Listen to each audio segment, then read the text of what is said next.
السلام عليكم ورحمة الله وبركاته. اهلا بكم في فيديو جديد. النهاردة هنعمل مع بعض بسكوت اليانسون بطريقة سهلة جدا وتحفة وريحته حلوة جدا. ينفع تفطري بيه او تتعشي بيه، تعمليه في الشاي بلبن او الشاي السادة، حلو جدا، او تشربيه مع القهوة لان بيبقى فيه تسكيرة حلوة جدا. وزي ما انتم شايفين مقرمش ولونه الذهبي حاجة كده وهم. اول مرة تشوفي قناتي يشرفني انك تعملي لي لايك واشتراك في القناة وتفعلي زر الجرس عشان يوصلك كل جديد. هنتوكل على بركة الله ونشوف المقادير مع بعض. اول حاجة معايا انا هو 3 كوبايات دقيق منخول، 3 بيضات، كوباية الا ربع سكر، كوباية زيت، معلقة كبيرة بيكنج باودر، رشة ملح، معلقتين كبار ينسون حصى، ومعانا هنا هو فانيليا. او كل ده هنحطه على بعضه في الخلاط زي ما انتوا شايفين كده. هو جبت الخلاط هنزل عليه اول حاجة بالثلاث بيضات. لو انت حابة تزودي البيض يبقوا 4 تمام، دول كانوا عندي 3. زي ما انتوا شايفين 3 بيضات بدرجة حرارة المطبخ. هنحط عليهم معلقة صغيرة فانيليا. لو عندك فانيليا سايلة هتاخدي منها معلقة صغيرة او 3 اظرف فانيليا.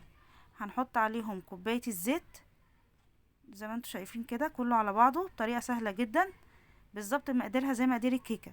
طبعا كوباية الزيت هنحط عليها كوباية الا ربع سكر.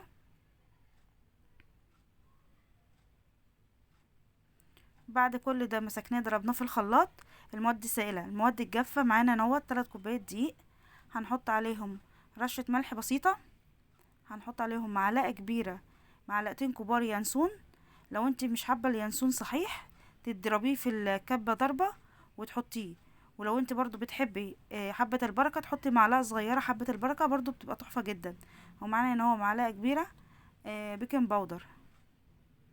لو انت برضو ما بتحبيش اليانسون وحبة البركة تحطيه سادة عادي. كل ده هنقلبه مع بعضه. طبعا ضربنا المواد السائلة هننزل بيها في طبق بالشكل ده. لازم تضربي فيها لغاية اللون بتاعها ما يفتح ويبقى ابيض بالشكل ده. طبعا هننزل الكمية كلها في الخلاط. بعد ما نزلنا الكمية كلها بالشكل ده كده هو هتروحي جايبة الدقيق وحطاه عليه، تنزلي بالتدريج واحدة واحدة. القوام بتاعه بيبقى تقيل زي الكيكة بالظبط بس بيبقى تقيل شوية. اهو زي ما انتوا شايفين بتضربي لغاية ما الدقيق يختفي تنزلي بالكمية التانية عشان خاطر المعلقة ما تتقلش في ايديكي. هو القوام بتاعه بيلزق كده شوية. اهو زي ما انتوا شايفين بتقعدي تقلبي لغاية ما يختفى الدقيق وتروحي نازلة بالكمية التانية.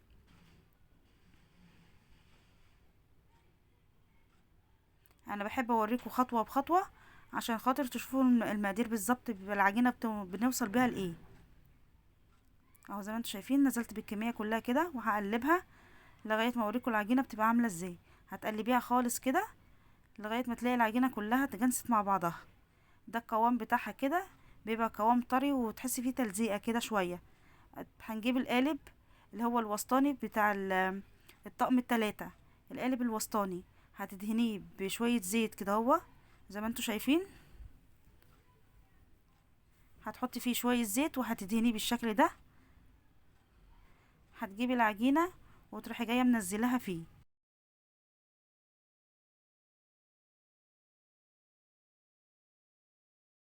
هي جايبة يكفي ايدك، هتحطي فيه شوية زيت وهتفردي بيهم العجينة بالشكل ده عشان خاطر العجينة دي بتلزق ما تلزقش في ايديكي. زي ما انتوا شايفين اول ما تحسي انها بتلزق خدي من الزيت اللي بيطلع على الوش وافرديه. بعد ما فردناها وسويناها بالشكل ده هنديها خبطتين وبعد كده تكون مولعة درجة الفرن على درجة حرارة متوسطة. لو عندك تايمر 180 هتسيبيها حوالي 35 دقيقة هتستوي وتبقى بالشكل ده. طبعا هي بترتفع شوية وبتتنفخ بس ما تبقاش مالية الصينية زي الكيكة بالظبط عشان هي تقيلة. بعد كده تطلعيها زي ما انتوا شايفين بتبقى بتحمر من تحت وتلاقي وشها خد اللون الجولد دوت بيبقى حلو قوي. طبعا في المرحلة دي لو عندك شبكة حطيها فيها عشان خاطر ما تعرقش معاك وتبقى طرية. انا طبعا هنا قلبتها على صاج وسبتها تبرد كده تماما.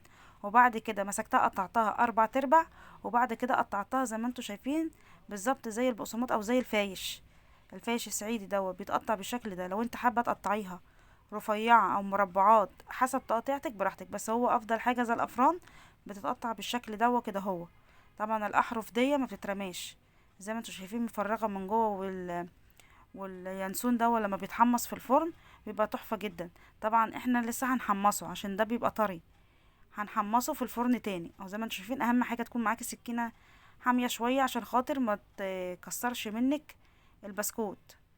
او زي ما انتم شايفين بيتقطع بالشكل ده، سهلة جدا، ما بياخدش منك ثواني، وريحته تحفة جدا في البيت. وتاني حاجة بتدفي البيت من الفرن. طبعا زي ما انتم شايفين قطعته كله بالشكل ده، وشايفينه عامل ازاي.